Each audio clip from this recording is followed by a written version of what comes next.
Hello everyone, and welcome to another installment in our series, Exploring the World of Tarot. This week we'll be looking at how to choose a deck.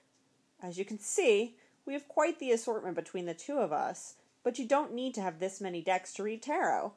Let's take a closer look at what we have here. There are a lot of different decks out there, and there are lots of different reasons to choose a deck.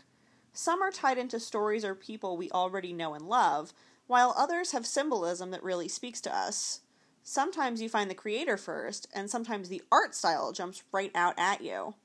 There's no wrong way to choose. Similarly, there isn't really a right way to buy a deck either. You can find them in small local shops or larger retail chains. They're also often available online directly from the creator. The most important thing is feeling a connection to the deck. Now we're going to look at a few specific decks, some of which you've seen in previous videos, and talk a little more in depth about why we chose them. The Green Witch Tarot is what I consider to be my main deck. I found for me it works well with most question themes. The symbolism makes clear sense when I'm interpreting the cards, and the art is very nature-focused, which I find to be soothing in readings. What's funny is I did not originally buy this deck with myself in mind. I bought it to use for a one-time event that the library was hosting, and I felt this deck fit the theme of it. But once I spent that day using the deck, it just felt right to me, and I kept using it for most of my day-to-day readings. Here we have the Wild Unknown deck, which we previously used in our series to talk about the Suit of Cups. This was my very first deck, and the one I would say that I know the best. I really love the way this deck uses color. I feel it's very easy to get a feel for how the card fits into a reading often from that alone. This deck is great for general use, and one I gravitate towards in lots of different kinds of situations. And of course, this deck has one of my all-time favorite cards, the Five of Cups, or One Sad Horse. I've always considered my card to be the Tower. So when I saw a deck that merged the Tower with every card, I knew I had to have it in my collection. The utilization of the original Rider-Waite Tarot is so playful, and the cards are really good at spreading out, which is how I personally prefer to pull cards for a reading. A fun thing about having multiple decks is you sometimes get a certain vibe for specific types of questions that the deck is best for, and this one is definitely one I like to use for times of upheaval or crises in life. The Beautiful Rebellion deck is one that spoke to me immediately. The use of fine art to create a tarot deck was something I hadn't seen before but worked so beautifully that I had to buy it.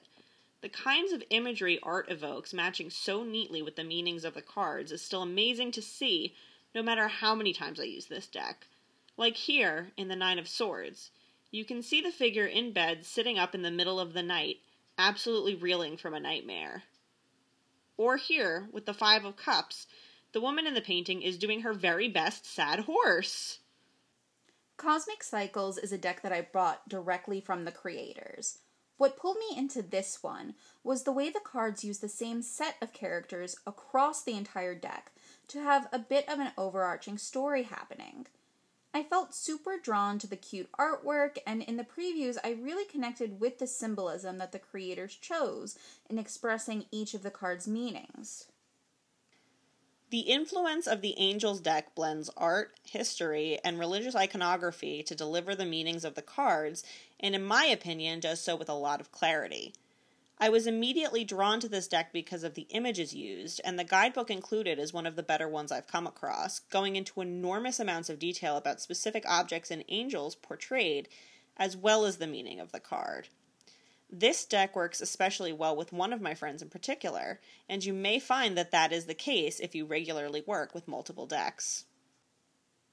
I followed the artist who made the Stolen Child Major Arcana for a very long time, and for years I was actively checking on the status of the full deck's release. For this purchase, it was definitely the artwork that drew me in and held me for so long.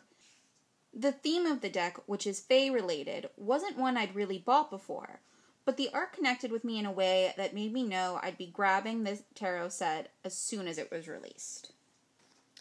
The Game of Thrones tarot deck uses images and characters from the popular HBO series in its telling of the tarot. This was admittedly a purchase made primarily because of my interest in the show, but I've actually found that this deck can be quite useful in readings. As you might imagine, it works best if you're a fan of the story and the characters, because that allows for your own knowledge to help interpret the cards and their meanings. Now, while going through the Everyday Witch Tarot, we want to talk about getting to know your deck, and one of the best ways is to really look at every card individually, and look over the artwork and symbolism that you can see with your naked eye before even reading the guidebook. It may sound silly, but it feels a bit like introducing yourself to the deck and getting a bond set up. Many people also like to cleanse their decks before official use. This can be done in a multitude of ways, and we'll discuss just a few now. Some people like to surround the deck with crystals, like we've done here. Others like to cleanse using fire, or even burning certain herbs and putting the cards through the smoke. The important thing, if you burn anything, is to do research beforehand, so you can responsibly choose herbs that represent the intent behind the cleansing, and of course, make sure the smoke won't be toxic to inhale. But the way that I personally like to cleanse, especially between readings, is shuffling, and either having a blank mind or filling my thoughts with light as I shuffle. That's all we've got highlighted for today, so thank you for joining us, and we hope that this video has inspired you to go and check out what tarot decks connect with you. Join us next time on May 25th at 3 p.m., where we will begin discussing specific spreads. Support public libraries. Like, share, and subscribe for more great videos.